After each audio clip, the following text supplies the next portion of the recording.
Hey guys, this is Mel Madigan, and you're listening to the Geekcast Radio Network.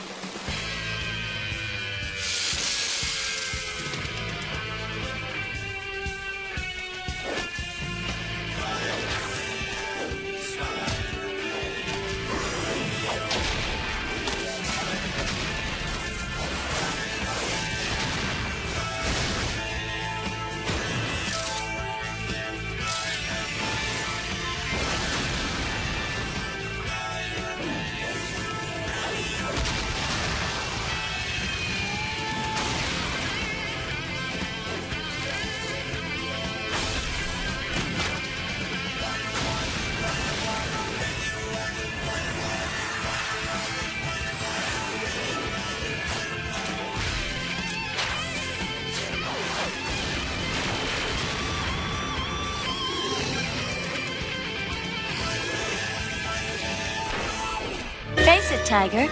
You just hit the jackpot. Hello and welcome to the Geekcast Radio Network interview of a cosplayer. I found out about this lovely young woman through Facebook. I believe it was on Hero Hotties. She was June 2013 Hottie of the Month. It's Mel Madigan. Hello. Hey guys. How are you? Good, how are you?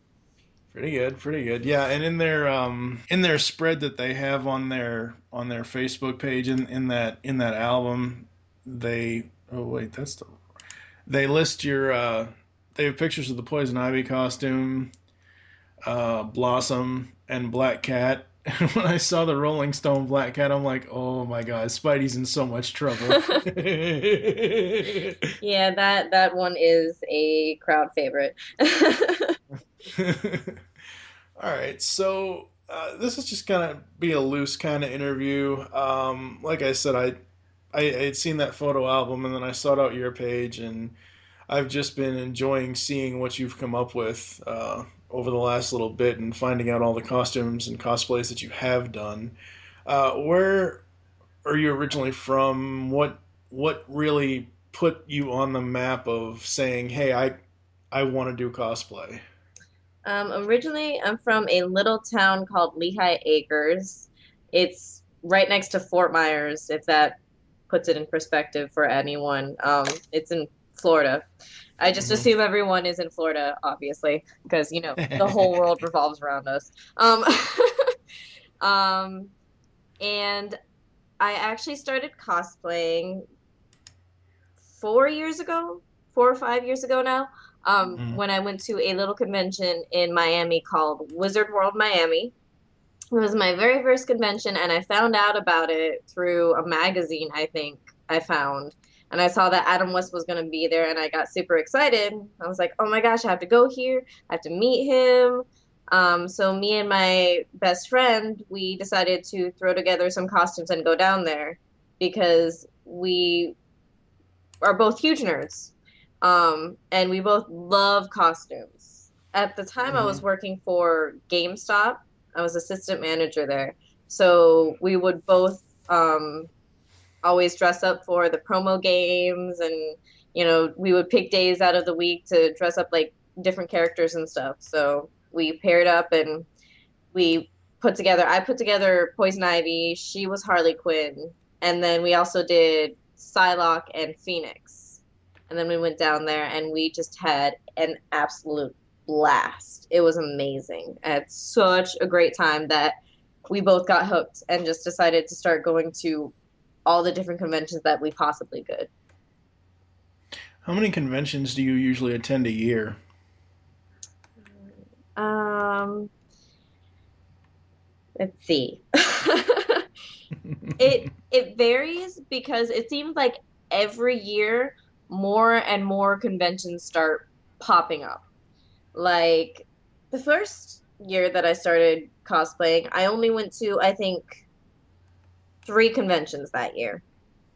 I went to Wizard World Miami, and then I went to MegaCon, and then I went to SuperCon, and that was it. And then the year after that, I think it up to five. And then once I moved to Miami, we had a lot of little conventions throughout the year. So from there, it just went up to like there were 7 conventions and 10 conventions. And by the time I started going out of state to conventions, like now I go to Dragon Con, New York Comic Con. I'm trying to go to C2E2 this year. And then there's a convention in DC that I was thinking about going to. And now I'm just up to so many conventions. What was the very first costume you made and how did you get it done? I actually, the first one that I ever made was Psylocke. And I made it for my birthday party one year because I'm the kind of nerd that makes themed birthday parties. Um, and that year was superheroes. So I was having a superhero themed birthday party, and ever since I was a little girl, my favorite female superhero was Psylocke. So I knew that I had to make a Psylocke costume. And honestly, at the time, I didn't know anything about making costumes or putting together costumes or where I should go for what. And I was definitely afraid of wigs because they hurt after a while, and I don't like pain. So I decided to go the lazy, messy way and spray my hair with purple instead of using a purple wig. And then I just bought a dance leotard online. I bought some ribbons and I taped them to my arms and legs. And then I had some stockings that I also taped into place on my legs. And then I cut some gloves so that they were fingerless. And that was my Psylocke cosplay. I Wow. mean, at the time, I'm sorry, someone was calling me. Um, at the time, I thought I looked pretty awesome. But yeah, looking back, I'm a little ashamed to look at it. All right. So recently I've noticed that you like emulating your favorite comic covers. Yeah. You've got several J. Scott Campbell ones out there.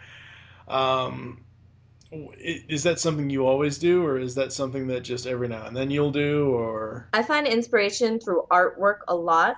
I mean, Mhm. it's why I started cosplaying because I loved seeing the different costumes in comic books, in movies, in video games. So that's what I wanted to copy off of, honestly. And J. Scott Campbell has always been one of my favorite artists. I think he is absolutely brilliant with everything that he does. Um, I don't know if you could hear that on Skype, but my text ringtone totally says my spider sense is tingling. So, um, um, so whenever I get a chance to recreate something like that, I get really excited and I get really anal about it. So the photographer I was working with for the statue shoot, my Mhm. wig's bangs are on the wrong side. Oh So no. yes, exactly. So I told him he would have to mirror image it, or else it wouldn't be right. And he Mhm. was like, "Are you sure that's gonna matter that much?" And I'm like, "Oh, no, it matters. Trust me." And he's like, "Okay, I mean, whatever. It's fine. I can do that. It's easy. No problem." I'm like, "Great." And we actually, me and Heroically Fit, which is the Spider-Man that I with on a lot of the shoots, we Mhm. made a video of the cosplay shoot where we did that one, and we did the cover of 606 where I'm Black Hat and Mary Jane. Um, Yeah, how did that work? I'm looking at that image now and I'm thinking, how did they? the magic of Photoshop. Yeah. Literally, I took a picture as MJ, and then we took the picture as Black Cat and Spider-Man, and then the photographer worked his magic and put them both together. Wow. Um, and we actually made a behind-the-scenes video of that shoot, which we will be putting up hopefully soon, where you can see how horribly perfectionist I am with this picture, and I have 4 different people looking at the picture and then looking at me, making sure everything is perfectly in place. And I tell them, I'm like, make sure it's perfect. Make sure it's perfect. So they take a picture, they readjust, they take a picture, they readjust, they take a picture, they readjust until finally we all agreed that it was absolutely perfect. So when I do shoots that copy, different pulp culture things or different comic book covers, I want to get it absolutely perfect. That's one thing that I really will not stray from, hopefully. Um, Yeah. and J. Scott Campbell said I got pretty close, so I mean that made me pretty proud and giddy and squeal a lot. Now, is Spidey your favorite kind of? Is his universe your favorite kind of to cosplay around in, or is that just one of your Oh favorites? no, no, he's my absolute favorite. I've always been a Spider-Man fan ever since I was a little girl. Psylocke was my favorite female superhero, but Spider-Man had my heart. I ever since I was a little girl, it's just Spider-Man, Spider-Man. I would watch the cartoon, the Spider-Man animated series, which is actually my ringtone. So, and I get really upset when no one knows what it's from. I'm like, guys, look what I found, and I play my ringtone for them, and they're like, what? What is that? I'm like, it's this 90s Spider-Man theme. You don't know what that is? My heart breaks. And ever since then, like I fell in love with MJ, with Black Cat, because that was the first time I ever met her was when she was in the cartoon. Hmm. And then later on, I got to read about her in the comics and play her in the video games and stuff. And her and MJ both are pretty much tied with my favorite females in that universe. Hmm. I like them for their different reasons. Yeah. Um, and plus, I have a huge crush on Spider-Man. Like I will take a picture of my desk area to show you, but literally like I have Boba Fett and I have Raphael, but the majority of it is like Spider-Man, MJ, MJ, Black Cat, Spider-Man, Spider-Man, Spider-Man. Yeah. Which Spider-Man do you prefer, Tobey Maguire or Andrew Garfield? Andrew Garfield. I love him. I don't blame Tobey Maguire for the Spider-Man that he plays, but I have to say I am not a fan of the first three films at all. I don't like how they portrayed Spider-Man. I really didn't like, the new Goblin thing. Um, I thought Venom was absolutely horrible in that. Um, I like the effects though. The effects were the cool. effects were great, but Just the portrayal. I exactly. mean, let's face it, it's Eric Foreman from that '70s show for crap's And you know sake. what? Topher Grace himself said, I knew I would be a horrible Venom. But, I mean, as a fanboy, you can't expect him to refuse that role. Like, No, yeah, honestly, if yeah. someone came up and were like, hey, I want you to be Black Cat, I mean, I myself know as I don't have the assets to play Black Cats, really, as some other, females may. And, I know that some fans may riot because I am Asian and, that's actually a big thing in the cosplayer world, which we may talk about later. But anyway, I'm not going to refuse that role though because I love Black Cat. And if someone gives me a chance to play her, oh, I'm going to play her. So Yeah. again, I don't blame him for taking the part, but he knows that he would make a horrible Venom because he's tiny, and that's fine. But Venom's big, Venom's beefy, and he's scary, which Yeah. is great. It's fine, whatever. Maybe they'll fix that in the new movies. But I really, really like Andrew Garfield's Peter Parker. And Yeah. I love what they're doing with the new movies. And honestly, I'm just in love with Emma Stone. So anything that she does, I worship. The funniest thing was the first thing I think I ever saw her in was a very, very short-lived, unresolved Fox television series called Drive. I think it was 2003. It was with her, and actually her father in that was Doc Connors from Spidey 2, Dylan Baker. So that's an interesting fun fact for everybody. All right, so you said you are Asian. How does that play into your choices to do costumes? It doesn't. Okay. Um, it at first, well, and no, you know what? I still get really paranoid about certain costumes that I do because as an ethnic cosplayer, it is really hard sometimes, especially with the internet trolls and people being really critical about you. Because I have friends from all ethnicities, all races, who Hmm. cosplay everyone. But one thing that we all have in common is that we've all gotten those comments. This person is not Asian. This person is not black. This person, you know, is a girl. This person is a boy. Hmm. The basic nitpicky, you can't cosplay this because you don't look like this. But the thing that people forget is it's cosplay. Like we do this Yeah. for fun. We do this because we enjoy embodying the characters and seeing what we can transform ourselves into.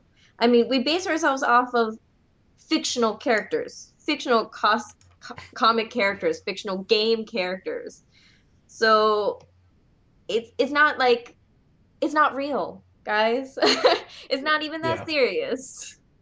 Yeah. And we enjoy it. This makes us happy. What doesn't make us happy is hearing that, we can't do it because we're different. Yeah, that's not cool. I mean, if you're doing what you love, if, people are entitled to their opinion whether they like it or not, but, when those trolls come out, there's always the band hammer. Oh, trust me. I think I abused the band hammer. But I do not tolerate anyone being negative to me or any of my friends. Like Mm, Heroically Fit, he is Ecuadorian. Peter Parker mm, obviously is not Ecuadorian. But the yeah. beautiful thing is, when he has his mask on, no one says anything because he makes the most perfect Spider-Man because he is fit and it shows and his body is amazing. And when that mask's on, everyone's like, oh my God, that Spider-Man's amazing, blah, blah, blah. I posted one picture of him without the mask on, and I got so many horrible comments, just horrible comments. And Yeah. I just banned everyone. And I don't know if you read my rant status about it, but I did. yeah, I posted something and I said, listen, guys, this is for fun. And if you say anything to insult me or any of my friends, you do not belong on this page because Yeah. obviously, you are not here for the right reasons. Yeah. Uh, let's talk about one of your, probably I would say arguably is your most infamous shoot, the Rolling Stone shoot. How did that come about? Well, I don't remember exactly how I got the inspiration for it, but sometimes I have these little weird epiphanies where an Hmm. idea will literally just pop into my head and I'm like, oh no, you know what? I should do that. And one day I was sitting on the computer and I guess I was thinking of I wanted to do a black hat shoot. I was like, what black hat shoot should I do? And I had gone to SuperCon that year and I bought a print from an artist that works for Zenoscope. And I'm horrible because I can't remember the name right now, but he drew that. He drew Black Cat with in front of a web and he had, Spider-Man's hands over her breasts. Mm. And I was like, that's really cool, but I would rather do it in the form of, Janet Jackson's Rolling Stones cover because that was so dramatic and beautifully done. Mm. I always thought it was very classy. Like I know that it seems very risque, which it definitely is, but her cover was done in such a tasteful way that I always loved it. I always thought it was amazing. So I thought that would be a neat little shoot to do. And it blew up. Everyone seemed to like it. There were the naysayers saying that, oh, this is not cosplay. This is just someone, blah, blah, blah. And I'm like, hey, hey, hey, hey, hey. It is cosplay. You just can't see the rest of the costume, so hush.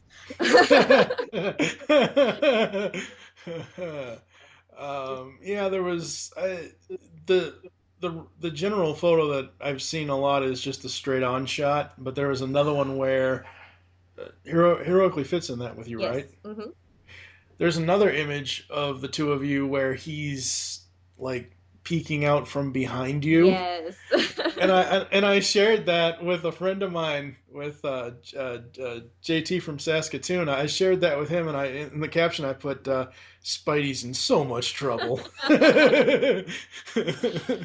Yeah, that um, actually it was a full shoot. So, it started off with, me in the cat suit, and mhm. then it turned a little risque because obviously we had to get the suit off. So, there were some images of Spider-Man, unzipping, and there were some gloves coming off, and it turned into a little bit of a boudoir shoot, which I mean, if some of the listeners don't know what boudoir is, it's the more risque shoots. It's a lot of lingerie, it's a lot of bedroom Mhm. things, but done in a tasteful manner. Right. I mix that and cosplaying a lot. You will see in my pictures. I do pinup cosplaying and I do boudoir cosplaying. Um, Yeah, I've noticed a lot of Mary Jane in Spidey's suit. yes, yes. Usually sitting on a bed with some sort of plush Oh Spider-Man. yes, I have way too many plush Spider-Mans. Trust me, there are a lot. There's actually, I don't know if you've ever seen the TY one where it's just this fat little ball Spider-Man and he's got tiny little Yeah, arms and legs. I have yeah. a super mini one of that. I have a tiny one of that, and then I have a huge one of that. And they're all the same thing. It's just different sizes. Um, Hmm. and then I have two different Spider-Mans with gigantic heads. Um, and I just have a whole bunch of plushy Spider-Mans. And I have just a lot of toys, and I like incorporating them in shoots. So if I have a shoot and I'm like, oh, you know what? I should put this in it. So I did this shoot one time where I call it a few of my favorite things, I think. And it's just me surrounded by just some of my geeky toys and comic books. I try to put more in, but they wouldn't fit in the picture. So I had to cut it out a little bit. But yeah, the first time I got to wear the spider suit, I was like, oh, I want to do this a lot. And I always said that I wouldn't do Spider Girl because my favorite Hmm. Spider Girl is Mayday Parker, and she's Spider-Man's daughter. And since I have Hmm. such a huge crush on Spider-Man, I thought it would be weird to cosplay his daughter. But that's just me. I mean, because I have all these weird fantasies about Spider-Man, which we won't talk about, but I don't want to think about those while I'm cosplaying his daughter. That's just weird, and I don't want to go there. uh, what other what other costumes do you have coming up this year? Well, MegaCon's coming up soon in March, and right now I'm working on two two brand new costumes that I've never worn before. One is actually I'm going to be announcing these soon, so I guess you you will have the exclusive. So yay. Yay. One is actually Scar from, The Lion King. I'm doing a Rule 63 version of him, so I will be female Scar, and I'm really excited about that. I got all my pieces, I just got to put them together. He's always been my favorite Disney villain because he is so extremely villainous. Like, how many villains do you see who actually just straight up kill the good guy without, saying an evil plan or anything? They're just like, Not hey, not yeah, many. exactly. So he's pretty badass in my opinion. And then the other one is for the Moshi party that's happening Saturday night. And I'm doing that with a group, so I'm not going to announce that one yet because I'm not sure when the other members of the group want that one announced, but it's going to Hmm. be pretty adorable and awesome. Just saying. The Hmm. other costumes that I'm doing are I'm doing the actual suits rogue because before I had the casual rogue, which was just a shirt and pants, Mm. which my wifey, Amber Wynn, um, she's my best friend who I started cosplaying with. She wore to anime, and we have pictures of her on my page and her page. She wore my rogue costume then, but I Mm. decided I wanted to do the actual suit. The only problem is A, I don't have a sewing machine. And B, I'm just really intimidated by making suits right now. But I had this amazing friend named Loretta who made the Psylocke that I just recently put up. And I asked her if she would be willing to try out making a rogue costume. And she's always looking for new projects, and she hasn't made that many suits like that before. So she Mm. was really excited to try it out. And I got it in the mail yesterday, and it looks so amazing. And I'll be posting pictures soon, but I'm really excited to wear it out. Like, it looks so awesome. Let's hope Heroically Fit has a Gambit costume to go along with Unfortunately, he does not. I've been trying to convince him to do Gambit for it. the longest time, and I know he wants to, but I don't know if I'm allowed to announce his costumes for him, but I'm gonna do it Yeah, no, don't you don't anyway. have to do that. No. Okay, well. All I can, okay, I will say that he's planning on shaving his head for MegaCon, so he's doing a lot of bald cosplays. That's all I'm saying though, bald and buff, which I think a couple of people can guess at least one of these cosplays. If you had said eye patch, I could guess one. The only No, one in the no Marvel eye patch. universe. Just think of bald buff guys. Yeah. Um, Maybe someone who just recently put out a movie. Oh, I know who you're talking Okay. about. Go ahead. But yeah, he's doing one of those and then someone else from a video game. And that's all I'll say because I don't want him to get mad at me for giving away his Right. cosplays because I don't know if he does secret cosplays, but it's not my, you know, place to give them away if they are secret. So anyway, Right. he's not Right. doing Gambit. I do have a couple of friends who are coming to MegaCon with Gambit though, so hopefully I'll get to shoot with them and do some awesome things. So yeah. Very cool. Very cool. If you could give any advice to beginners for cosplay, what would your advice be? Don't be afraid. Don't think that you have to spend $1 million on cosplay. Um, and don't be afraid to ask questions. I know the thing that I get from a lot of new cosplayers is I'm not experienced, I can't do that. You know, I really want to do this costume, but I know I can't because I'm not the body type or I'm not the race or I just don't know how to do this. I don't have the money for this. Um, and what I always tell them is what's your favorite character? If that's your favorite character, do it. Don't worry about what anyone says because honestly, there's always going to be trolls and there's always going to be haters.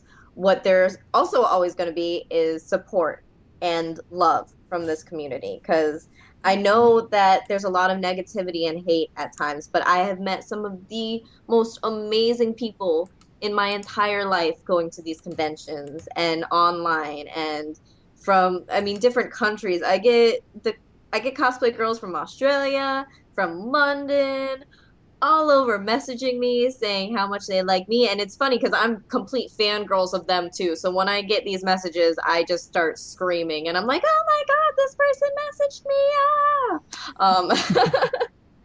But, and they always help me out because I'm like, hey, I know you're really good with armor. Hey, I know you're really good with prosthetics. Give me advice. Tell me what to do. And they'll be like, go to this website, this website, this website, check out this material. And a lot of cosplayers will do that. They will help you out. I've done it before. I get people saying, "Hey, you know, I know that you just helped me out with this, but can you tell me where you get your contacts from? Can tell me what I can do for this, this, and this?" And I'm like, "Yeah, definitely." And I give them different websites. I honestly tell people that thrift stores are one of their best friends because you don't know how many cosplays that I found by going to thrift stores, finding old, worn out clothes, ugly clothes, clothes that, you know, you would probably never wear. But for a cosplay, they work great.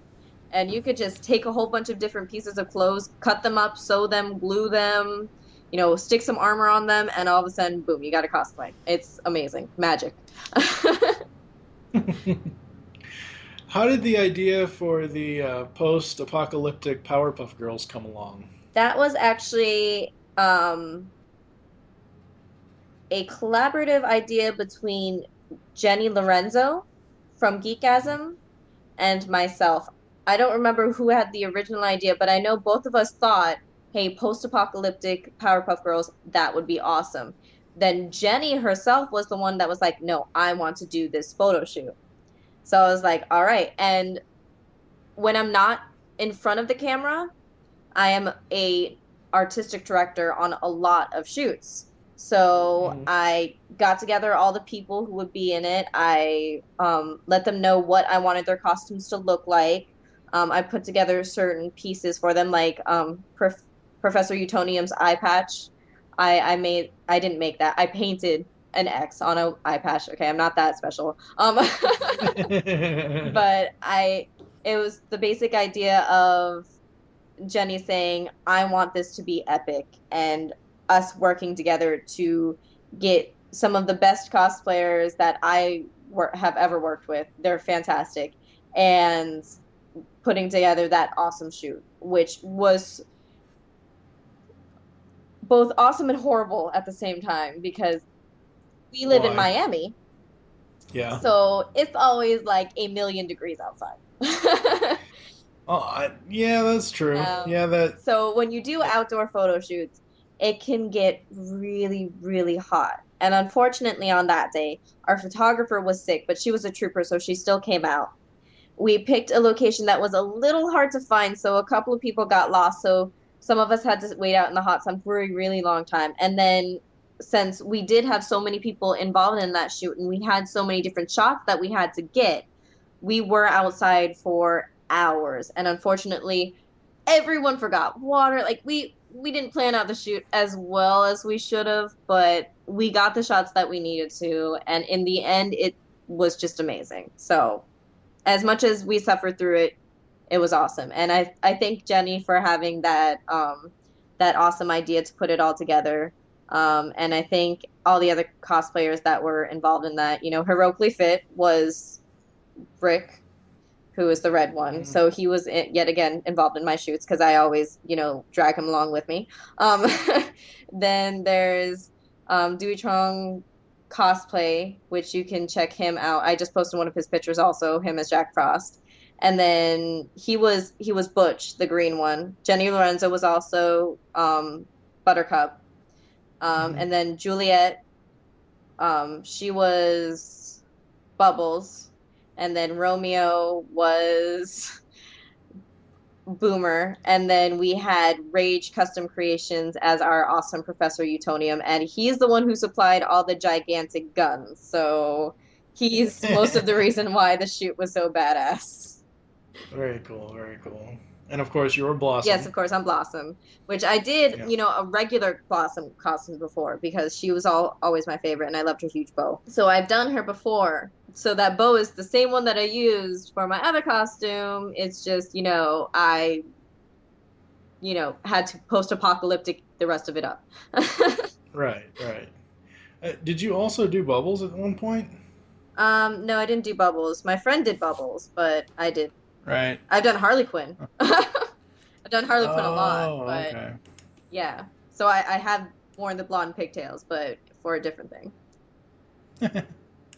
Oh, the reason why I ask it because and forgive me for not knowing, there's a similar one to Blossom where it's purple sports bra type costume with purple wig, And that is Psylocke. which that's okay. That's Psylocke. Yeah. I'm sorry. That is my punk rock version of Psylocke. Yes.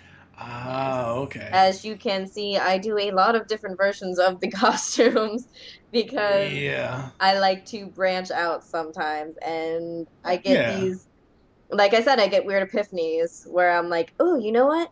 I should do this version of the costume. And then it just happens. So yeah, I did do a punk rock version of Psylocke, and that's probably what you see. Yeah. So as a Pokemon cosplayer. How do you fit in that little ball? Time Lord technology. You've done Charizard. Nope, No, Charmander. no, Charmander. Oh, I duh. haven't evolved yet. You've done Charmander. Do you have any plans to do any other ones? Um, I thought about it, but honestly, Charmander just has my heart, and I just can't think of doing any other Pokemon. Obviously, I love other Pokemon, and Mhm. it's a little ridiculous watching me play it because when I see a new Pokemon that I have no idea what it is, but it's absolutely adorable, I will spend a good 5 minutes just looking at it saying, "Oh my God, look at it! Look at its eyes! That's so crazy! Oh, it's so cute!" And I'll take pictures of it and post it and be like, "Guys, look at this adorable freaking Pokemon! That it's awesome!" And then I'll just fight it over and over again just so I can see how adorable it is. But ever since, I first saw Pokemon, started playing Pokemon, had the cards, Charmander was my favorite and still is. He's actually the background of my computer. And I'm thinking of getting a Charmander tattoo. Which, Really? yeah, some people think is a little weird, but trust me, if you saw the design I was thinking of, you would also think that it was cool. So, I found a design online that I really, really, really liked, and I think it's going to look amazing as a tattoo. I promise it does not look cheesy or anything. Very cool. Very cool. All right. So, if you had to pick, who would be your favorite voice of Mary Jane Watson? My favorite voice of Mary Jane Watson? Yeah, like Tara Strong, Collie Walgren, Jennifer Hale.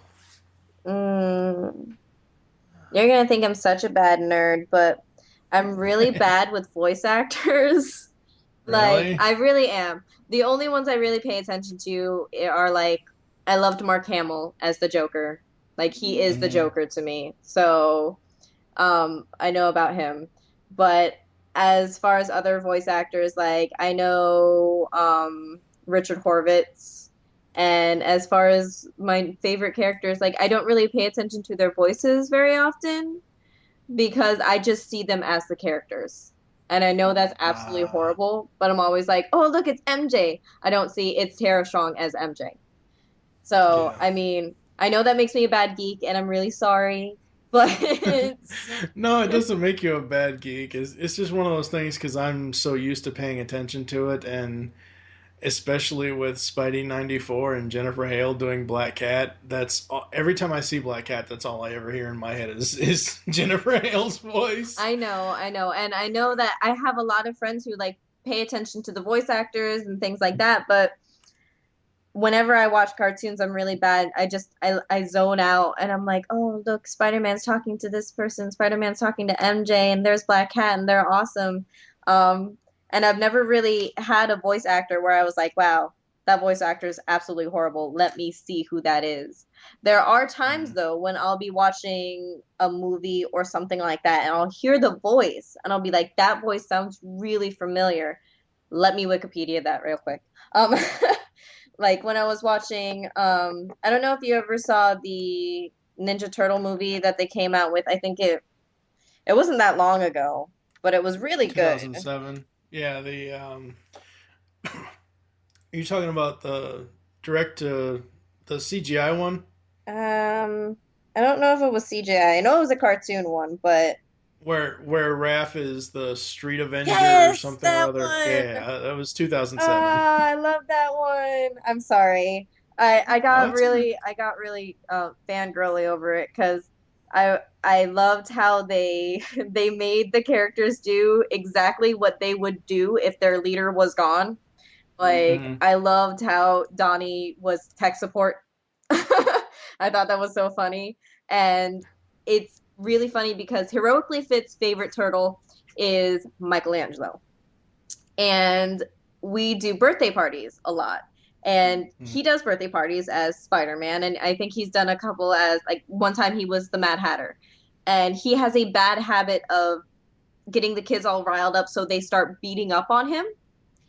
So when I saw that Mikey was doing birthday parties and the kids were beating up on him. I'm like, oh my gosh, look, it's so perfect. It's you. And he was like, oh.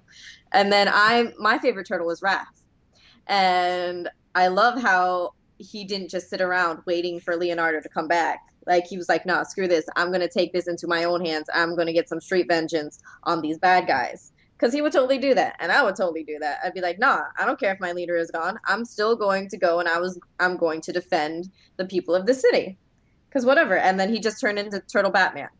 Um, Yeah, that's pretty much what yeah, happened. Yeah. exactly. But when I was watching the movie, I heard two different voices, or actually a couple of different voices, where I was like, oh my God, that sounds like Ziyi Zhang, which she was in it. And then I heard Patrick Stewart's voice, and I was like, oh my gosh, they actually had like a group of pretty awesome actors voicing for and I was very proud of that. Yeah. But I was like, no, I'm It's, fairly certain that's Patrick Stewart. And her yeah, is it like, is. really? And I'm like, no, I think it is. And we looked it up, and yeah, Patrick Stewart's on it. It's pretty awesome. Yeah. Yeah. Any plans for April O'Neil? Actually, yeah. Really? Yeah. I was actually planning on doing her a little bit ago, and I wanted to do the samurai suit that she has in that movie, because I thought it was a really cool take on her. And I'm like, oh, look, she's actually fighting, and she's really cool, and she's a badass samurai. That's awesome. So I really wanted to do that suit, but then one of my friends was actually selling her April O'Neil jumpsuit, and I'm like, you know what? Why don't I try doing April O'Neil like the jumpsuit version? Because why not? Um, I mean, she's basically giving it away. And I love Ninja Turtles and I love being a redhead. So let's do this real quick. So I'm going to do the jumpsuit version of her first, and then I'm going to work on the samurai costume. No one's going to know who I am. They're probably all going to think I'm the bride from Kill Bill, but that's fine. There's going to be those select few that are like, oh my gosh, Samurai April O'Neil. And I'm going to be like, yeah, awesome. Well, point him to this interview, because you heard it here first, folks. Exactly. If you see me in a yellow samurai suit, don't think that I'm the bride from Kill Bill, because I'm not. I can guarantee you I'm not. All right. Where can the people interact with you online, or where do you? I know you have Instagram. I know you have Facebook. Are you on Twitter yet, or are you just not into I Twitter? will so never be on Twitter. Really? Why? I honestly, there's nothing about Twitter that really attracts me. I don't like Hmm. that I have limited words because I tend to go on rants a lot. Hmm. So I like having my space to write things, which is what I Hmm. have Facebook for. I have Facebook for my rants and for the pictures that I put up and links to funny things. And then I have my Instagram where I also put up pictures from behind the scenes of photo shoots and things. And then I also put up videos and things, which I love doing videos because I'm always doing weird nerdy things that I want you guys to see how ridiculous I can be. Because everyone should know how ridiculous I can be. It gets a bit silly. I'm always talking about like shenanigans on my page, and Hmm. trust me, there are some shenanigans to be had. But those are the two big ones. I mean, you can always email me, but that's boring. So yeah, just go to my Facebook page, www.facebook.com/madmelmadigan. And then you can find me on Instagram, Mad Mel Madigan. No spaces, just straight Mad Mel Madigan. Very cool. Very cool. Well, I think we're gonna close out with a clip from Pokemon and Batman. You'll have to listen in to see which clip I pick. So, thanks so much to Mad Mel. Hang on the line. I'll be back after this clip, ladies and gentlemen. Thanks, guys. Jigglypuff, a balloon Pokemon. Time for bed. All right, but a deal's a deal. No way. You promised. Jigglypuff, Jigglypuff. All right, good night. The whole thing. Jigglypuff. All right, right, folks, there you go. There's the interview with Mel Madigan. Stay tuned for more Geekcast Radio episodes coming up. Check her out on Facebook, facebook.com/MadMelMadigan. I am TF2 Mike with the Geekcast Radio Network. Unleash the geek in you and do what you love. Talk to you later. And maybe more. Catch you later, Spider. You've just listened to Geekcast Radio on the Geekcast Radio Network. There are several ways to get in contact with us or leave feedback for the show. First, visit the website, geekcastradio.com, where you can comment on all of our different podcasts. Second, you can rate our show and leave us feedback in iTunes. Third, follow us on Twitter at Geekcast Radio. Fourth, become a fan on Facebook. Go to facebook.com/GeekcastRadio. Call the voicemail line 502-526-5821. Please remember to tell us the show you are leaving the message for and your name. So until next time, unleash the geek in you.